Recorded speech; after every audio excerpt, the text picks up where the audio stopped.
સુરતની પાંડેસરા પોલીસે દિવાળી પહેલા જ નકલી ચલણી નોટો બનાવી બજારમાં ફરતી કરે તે પહેલા જ 3 રાજસ્થાનીઓને ઝડપી પાડ્યા હતા. સુરત પોલીસ કમિશનર દ્વારા દિવાળી તહેવારને લઈ મોટા પાયે બજારોમાં લોકો ખરીદી કરતા હોય ત્યારે દેશના અર્થતંત્રને ખોખલું કરવા કોઈ ડુપ્લિકેટ ભારતીય ચલણી નોટો બજારમાં ન ફેરવે તે અંગે સૂચના અપાઈ હોય, જેને લઈ પાંડેસરા પોલીસની ટીમ પીઆઈ એચએમ ગઢવી તથા જેસી જાદવ અને એસજી ચાવડાના માર્ગદર્શન હેઠળ પેટ્રોલિંગમાં હતી. ત્યારે અનાર્મ હેડ કોન્સ્ટેબલ શૈલેષ સેમા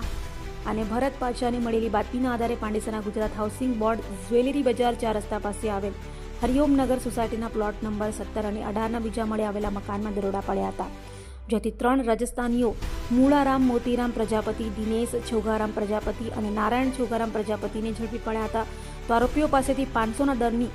3200ના દરની અને 100ના દરની 6 નકલી ચલણી નોટો મળી આવી હતી, જેથી પોલીસે તેઓ પાસેથી